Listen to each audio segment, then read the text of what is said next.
Hey guys, it's Simeon. This is Wrestling Unlimited as we are here on the 15th of June, 2021 to talk about everything that went down tonight on NXT. And I really enjoyed tonight's NXT. I thought the show was fun, really built towards a number of things coming up. And, well, we got the return of Samoa Joe. Yes, we got the return of former NXT champion Samoa Joe. But with that, I want to say thank you for joining me here. Twitch.tv/PWU Unlimited, YouTube.com/Pro Wrestling Unlimited. Remember, if you are watching on Twitch, you can help us out one of two different ways. You can help us out either by hitting that donate button down below or donating Twitch bits in the live chat. Also, remember, you can help us out by subscribing to the channel right here on Twitch, either with a tiered subscription or for free with Amazon Prime, because if you have Amazon Prime, then you have Prime Gaming. Prime Gaming gives you a bunch of different things like cool DLC for free for certain games, in-game perks and whatnot, but it also gives you one free subscription to any Twitch channel you want to subscribe to throughout the month. And it's no extra fee if you're already paying Amazon for either Amazon Prime shipping or Amazon Prime Video or whatever else you get with Amazon Prime. So why not link your Prime account to your Twitch account? Bada bing, bada boom. You can help us out. On the flip side, if you're watching over on YouTube, you can help us out in the live chat with a super chat or a super sticker donation. Also, you can subscribe to the channel and become a channel member, where you get early access to news, exclusive news that is, non-news videos, podcast episodes, a badge next to your name, emojis, and more. Also, the most direct way to support us is going over to patreon.com/PW Unlimited and subscribing over there. But with that, we've got NXT to talk about. Again, I thought this was a very fun show, and I want to address not you in the chat. They say, who's booking NXT, and how do they keep Vince off their ass? They need to show Raw how to do it. Well, it's Triple H. Triple H is in charge of NXT. Here's the thing. He keeps Vince off his ass because basically Vince doesn't watch NXT. Vince doesn't keep up with NXT. When he gets in that I need some guys mode, then he'll have like Bruce or Laurinaitis or whoever go and tell them, okay, these guys are working NXT. We think they're good enough to bring up. Here's this. And, you know, Vince is watching NXT. That's the thing. With Raw, he's there micromanaging it, even if he's not there. So it's not to say that Vince doesn't fully care about NXT, but for the most part, he doesn't care much about NXT. So that's why the shows are just so much better. But with that, the show kicked off with showing clips from TakeOver and then the end of TakeOver with NXT General Manager William Regal, where he said he thinks it's time for a change. Regal said that he's been general manager for 7 years and has never seen this much bedlam. Honestly, since TakeOver, I've never said or written the word bedlam more than I have in the last 48 hours. Regal called NXT complete madness. So the show starts off and Regal walks out. No music, nothing. Just the graphic that says William Regal, NXT General Manager. So William Regal comes out, very serious. And this was just great. It got me. I got emotional. I almost teared up. He was holding back tears, and eventually he just let them out. Like he did. An emotional William Regal talked about being with NXT since the start. Starting as a commentator and calling the first NXT TakeOver. Trying to maintain his composure, Regal fought back tears as he talked about NXT's success over the years, from running in Orlando, running at Full Sail, taking it on the road for the first time in San Jose, California, taking it across country out of Florida for the first time in San Jose, California, going to all the different states that they went to in the United States, going to his hometown of Blackpool, England, Australia, and so forth. Regal at this point was finally just letting the tears flow. But he composed himself for the most part. He thanked the fans for letting NXT be what it is. With that, he called, quote, chaos has been around lately. Regal says that he's given everything he could give to this brand. Regal went on to say that he is not capable of giving the audience or the staff what they deserve. Suddenly out would come NXT champion Karrion Cross. Cross and Scarlett would interrupt Regal's speech and confront him in the ring. Cross said that he and Scarlett knew that this day would come. They didn't know when this day would be.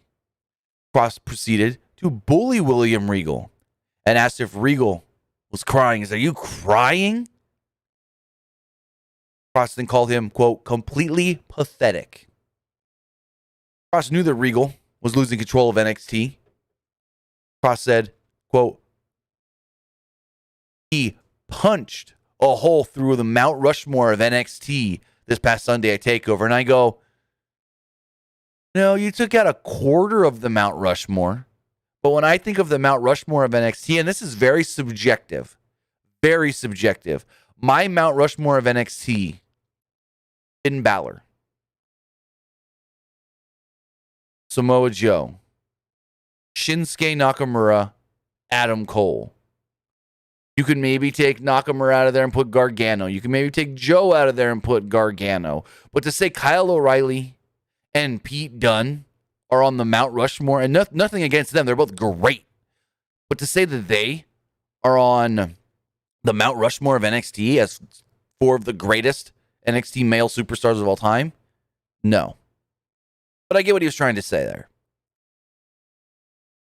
He said Regal knew that Cross is nothing but violence and chaos, and he can't, nothing can control that. Cross wanted Regal to say it. Tell the people that he's leaving. Quote, walk your ass up that aisle and never come back. Cross wanted Regal to say that he was right, that Cross conquers all, and then we got it. Boom, boom, boom. Boom, boom, boom, boom. Boom. And the couple hundred people in NXT lost their shit chanting for Samoa Joe as he entered into the CWC. We got the Joe chants. Cross looked like he was in disbelief as Samoa Joe walked down the aisle into the ring in a blue suit. He got right in Cross's face.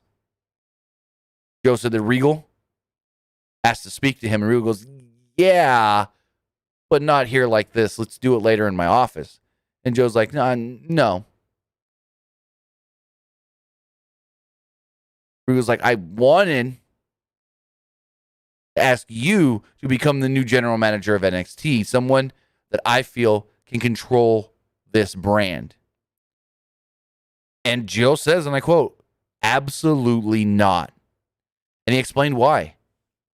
Joe said that Regal brought the best to NXT, including himself. Regal made NXT an international phenomenon in the 7 years that he has ran the promotion.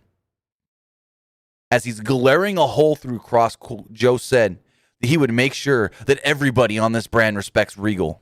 Joe was apparently wanting to work with Regal instead.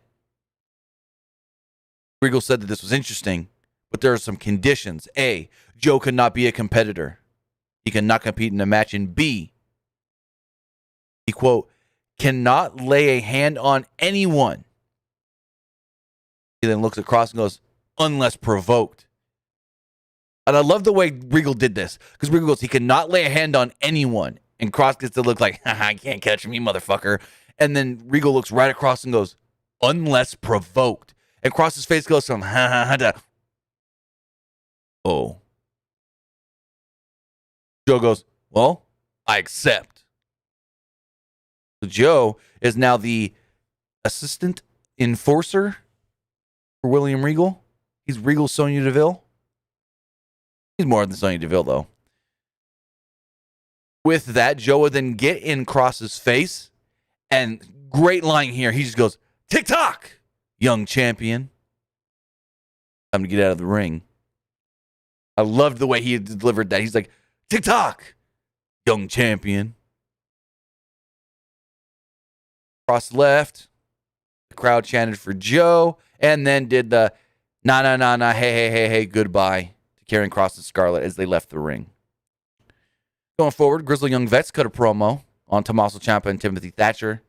They will be in the main event tonight, those 4 guys, in a tornado match. Tornado tag team match. This match ruled. We'll get to it later. Also, I did forget to throw the poll up. Let's do that really fast. Also, remember, guys, if you want to be part of tonight's show, you can do so by texting in to 510-906-1341. What did you think of tonight's NXT? Liked it. It was all right. I didn't like it. All right, the poll is live on Twitch. Throw the same poll up on YouTube. But I loved the opening segment to this show. I thought this was great.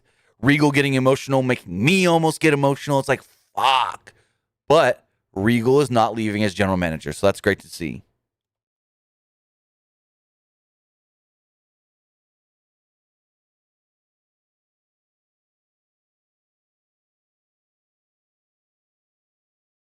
All right.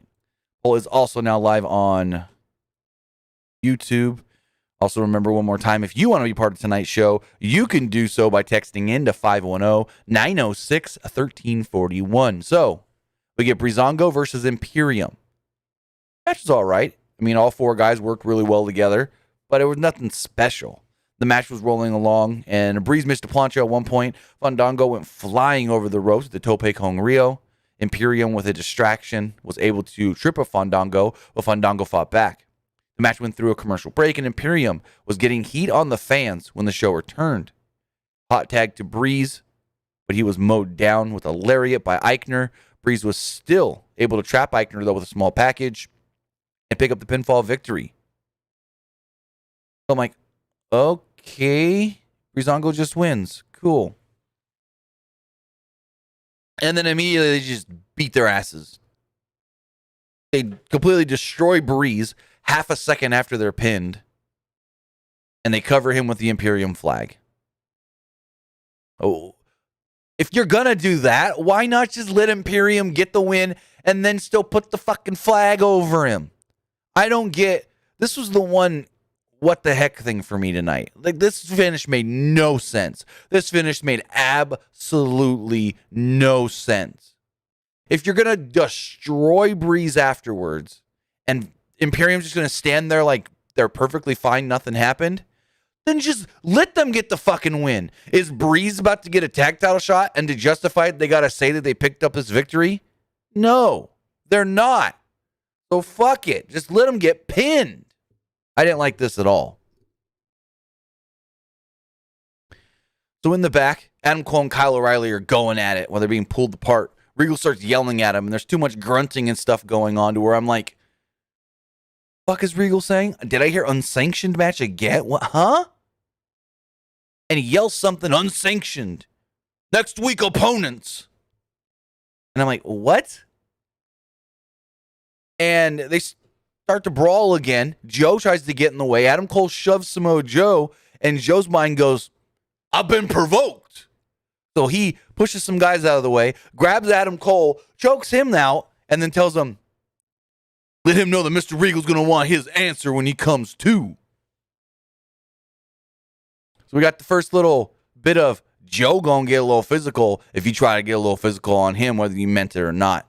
And it was great the way Adam Cole shoves Joe. Joe kind of like takes a step back. He's like, oh, that's how we're going to play this, huh? And he takes off his coat, his jacket, throws it down, and just grabs Adam Cole. And he's just like squeezing and squeezing. And Kyle O'Reilly's standing over to his like behind his like left shoulder, kind of looking like, I'll step back now.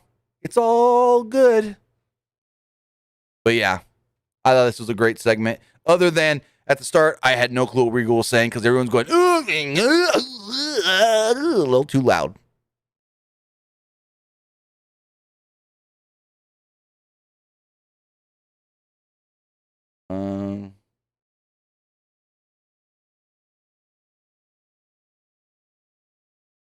Going forward, Kushida took on Trey Baxter, the former Blake Christian.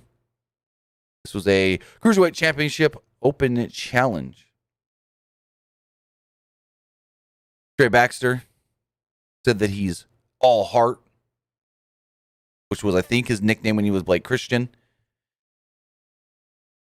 And they built up Baxter to do a Fosbury flop to the outside at one point. Kyle O'Reilly would then walk out on the ramp and watch as they cut to commercial. Kushida would come with a comeback after the break, but Baxter cut him off with a cool flip into a kick. They traded strikes, and Baxter is rocked with a right hand.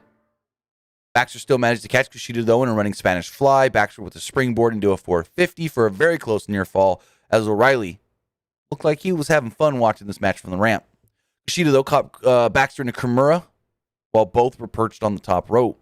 Kushida then leapt off the ropes to deliver an avalanche shoulder breaker. He followed this up with a punt to the shoulder. Kushida applied the hoverboard lock, and Baxter tapped out. Fun match while it lasted. Didn't really felt to me that it went that long. Like, it felt like we went to commercial pretty quickly after it started, and we only had an extra couple of minutes afterwards. But I would like Blake Christian, so whatever he does in WWE, I'm up for it. Hopefully he doesn't just get relegated to 205. So after the match, O'Reilly would jump into the ring, and he got in Kushida's face and said, "Hey, I'm not here to challenge you for that title or anything.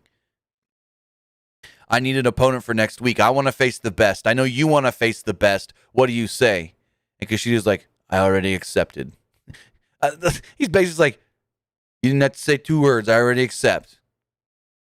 So in the back, Frankie Monet's doing an interview where she says, "Everyone's been raving since my debut performance, and next week will be my encore." Then we see her go over to Jessica Maya and Aaliyah, and she's like, "So I saw you guys' match that you did a takeover. You know, you guys had it won until, well, Robert Stone got involved." And they were kind of like, "Yeah, we know." And then Stone would appear. And Robert Stone's like, "Hey, Frankie, what's going on? What are you all talking about?" And she's like, "Oh, I'm just telling them how lucky they are to have you by their side and in their corner and always watching their backs." And they're like, yeah, that's what he said. That's what she said. That's what she's talking about. We love you." And Frankie leaves. They leave. And then awkwardly looks at the door for a moment like she was going to peek back in and cut to black. So next up, Ted DiBiase enters the CWC. $1 Million Championship was on display. DiBiase threw to a hype video featuring LA Knight. And then LA Knight just randomly shows up at the building. And my first thought was, but he doesn't have to make it by call time. Like, I know they have a mid-afternoon call time that everyone's got to be there by. He can just show up willy-nilly whenever he wants. Or are we supposed to think that when it's time for him to come out for his match, his entrance, he goes out the front door, gets in his car in the parking lot, starts it up, revs it up, drives it all the way around to the back of the performance center, then parks it, gets out, and then walks out? What is it? Is he just randomly showing up now? Or is his entrance that he runs out the front door, drives the car around back, and then just gets out to walk back into the building? I don't know. Anyways, LA Knight comes down to the ring and the crowd boos him peripherously. They boo the crap out of him. Knight told DiBiase that not often in life can you meet your heroes. And here's what I'm going to say about this. This might have been the best promo I've ever seen this man cut, because it seemed very just go for it genuine. This did not at all seem like a guy that's out there like usual trying to do the over-the-top promo when he's like, it's just a fact of life. No, he's just out here. You know what they say? Sometimes you don't always meet your heroes. But in this business, you can meet your heroes, but it's not always that you get to share the ring with your heroes. Talks about how when he was a kid, he used to do backyard wrestling, and everybody, at least one person, would pretend to be the $1 Million Man. He said the $1 Million Man was a staple to him in his childhood. He said it might be banged up right now from that ladder match, but it was all worth it to be able to live on the legacy of the $1 Million Man and the $1 Million title. I told DiBiase that it was an honor to be the new $1 Million Champion. DiBiase said that he would be glad to drape the title over Knight's shoulder. They shook hands as pyro went off in the background, and DiBiase did his signature laugh. So then LA Knight tried to do the laugh, and they laughed for a moment. He took the title off of his shoulders, and he looks at it. Knight looks down at it, and he says he's got everything he's ever wanted. He said, and I quote, "Now it's time to drop what I don't need." He turns around and he clocks Ted DiBiase right in the face. DiBiase goes down, and Knight went to leave before turning around and attacking DiBiase again. Started getting some Cameron Grimes chants. Knight was stomping at him. Knight put the boots to him when finally Cameron Grimes did make his way out to the ring. He ran into the ring. LA Knight bolted, and Cameron Grimes went to check on DiBiase. Cool. LA Knight played up the fans not liking him well here, though, because they booed him, and then they chanted for Grimes, and he's like, in the middle of his thing at one point, he goes, I'm trying to speak from the heart. I'm not going to pay them no mind. And I'm here to talk to you. I liked that. I really liked that. But I think this is one of the best just pure talking segments that I've seen from LA Knight ever. Usually he's a great promo, but you can tell he's trying to cut a promo. But here, it was just like a dude talking to another dude saying, "Bro, when I was a kid, I watched you, and you were one of my favorites.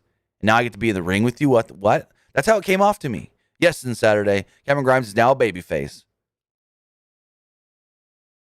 As LA Knight left, Cameron Grimes, like I said, was checking on Ted DiBiase, and the crowd did the best chant they could. All they just said, "To the moon, to the moon, to the moon, to the moon, to the moon." You gotta love it.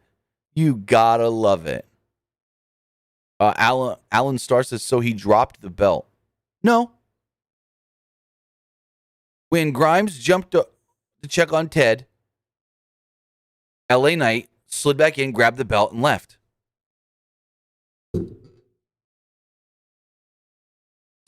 In the back, Mackenzie Mitchell, or as they call her, Mac, interviewed NXT Women's Champion Raquel Gonzalez and Dakota Kai. They indicated that their goal is to go after the NXT Women's Tag Team Championships. Raquel said, "My girl here says she wants gold, and I don't think I'm satisfied with just one belt." After a commercial break, Ember Moon and Shotzi Blackheart confronted Gonzalez and Kai near gorilla position. Samoa Joe and William Regal tried to keep the teams apart. And in between this, we saw some sort of a graphic icon with a cell phone charger or a battery charger. I believe we saw it twice. Once it went from 10 to 11%, and a second time it went from 20 to 21%. What is it? I have no clue. I have no clue what this battery thing is. Then we get a tag team match. Raquel Gonzalez and Dakota Kai against Caden Carter and Casey Catanzaro.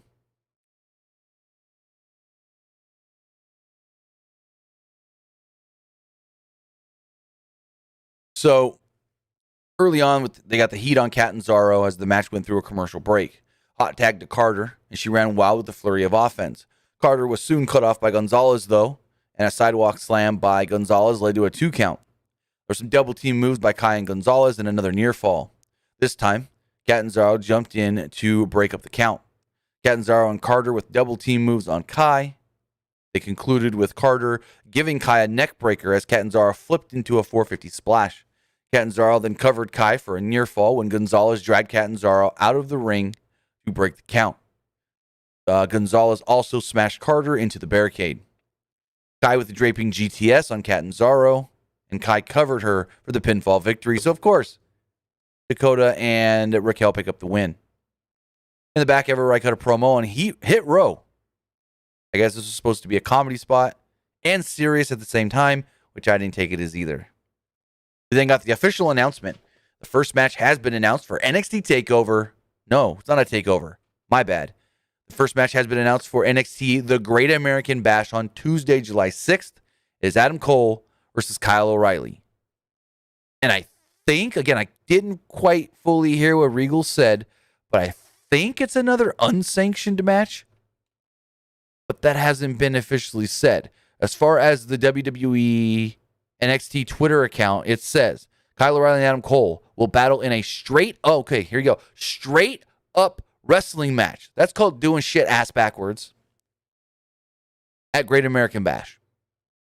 You don't do the stip match and then do a straight up non-stip match. to do the straight up match that then leads to needing the stip. Ay, Dios mío. Anyways, these two will have a quote unquote straight up wrestling match at Great American Bash.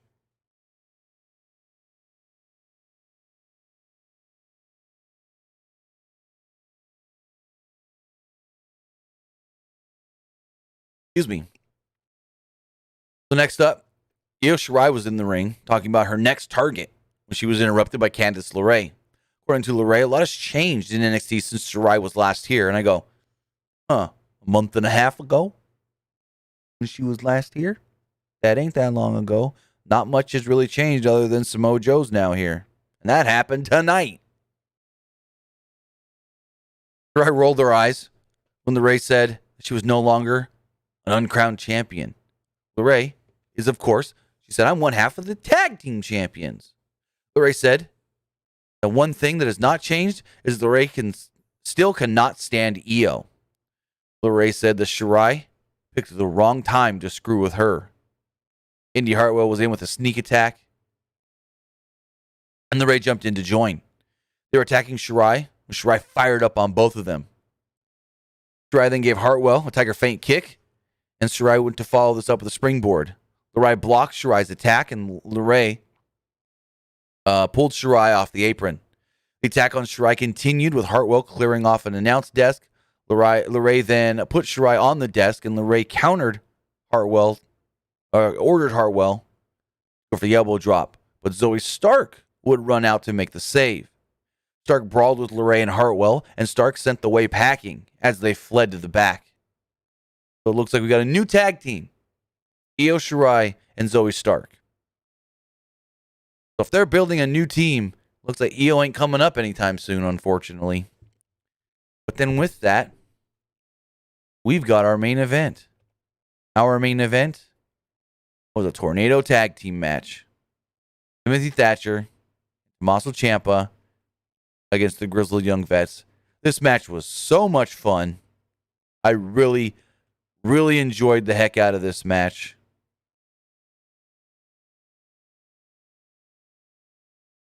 So the match begins with all four men exchanging strikes. Remember, it's a tornado match. You don't have to tag in and out. It's just go, go, go, go, go. Oh, yes. Real Mr. Pickle. They did state that the Diamond Mine opens next week. I don't know what the Diamond Mine is, but whatever it is, we'll see it next week. So again, the match begins with all four guys just exchanging. Tommaso Ciampa and Timothy Thatcher take control of James Drake and Zach Gibson.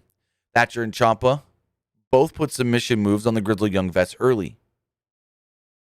Drake and Gibson recover and then take Thatcher out over the top rope. Try going after Ciampa, and Ciampa countered their attacks and landed a big double clothesline. And the announcers had to keep telling us this is Old Man Ciampa and Toothless Timmy. Action's now on the outside, with Drake and Gibson punishing Ciampa and Thatcher. Thatcher had Drake in a chokehold, but Gibson makes the save. Gibson and Drake are double teaming each other. Gibson takes down Thatcher. He goes for a pin. Thatcher, however, kicked out. Ciampa now goes for his marathon of moves in trying to take out the Grizzled Young Veterans and continues on the attack. Ciampa and Thatcher land at least 6 running European uppercuts. They head to the last commercial break. We got picture in picture here. When we came back, Zach Gibson was recovering rather quickly from being punished. And he pushes Ciampa into the commentary desk, the announce table. Thatcher and Drake are in the ring. Drake and Thatcher with a headlock, and then a submission, into another submission. Ciampa's on the outside trying to recover. Grizzled Young Vets are double teaming Thatcher. Thatcher then gets a few strikes in, and Gibson drops Thatcher with a drop kick over the top rope, or off the top rope.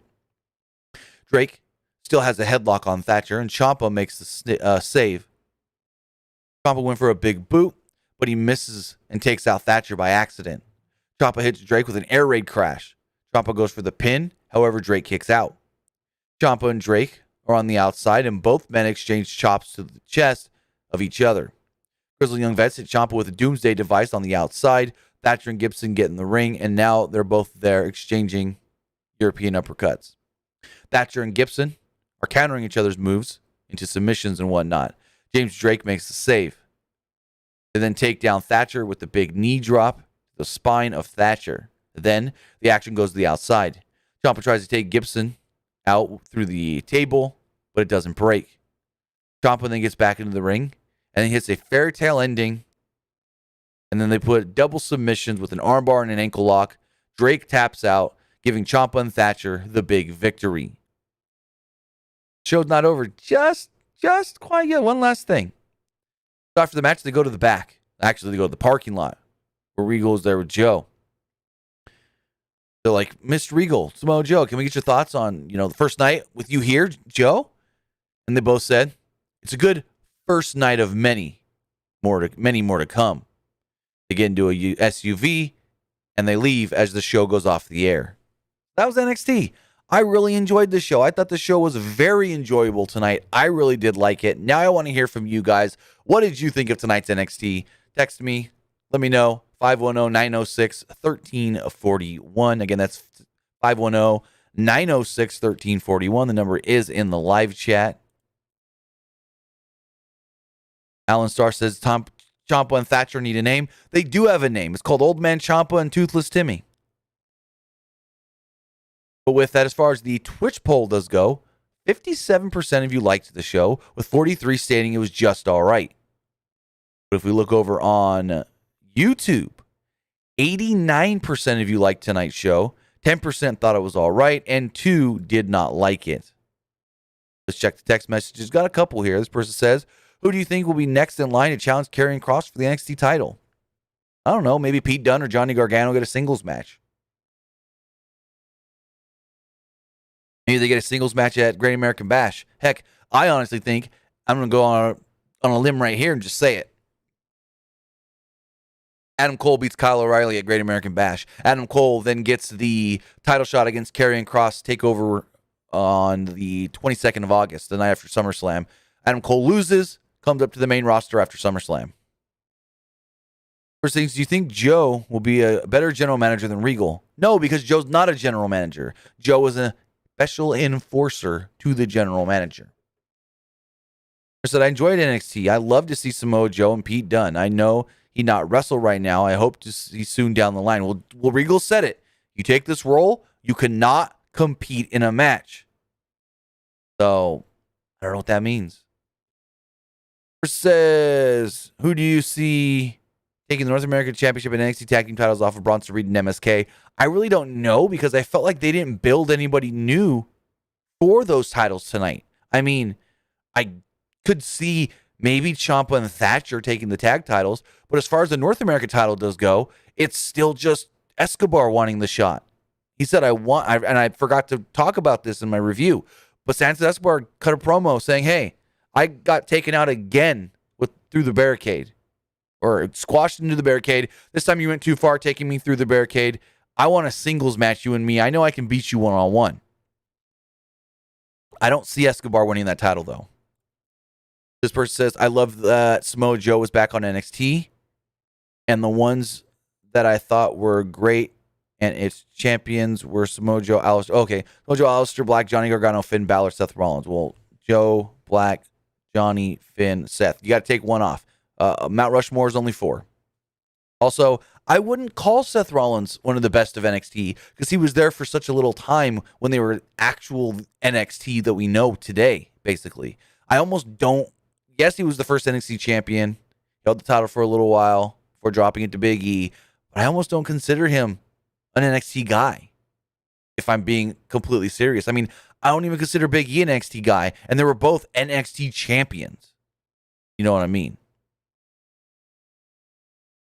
This person says, so how long until Joe gets physical with Cross?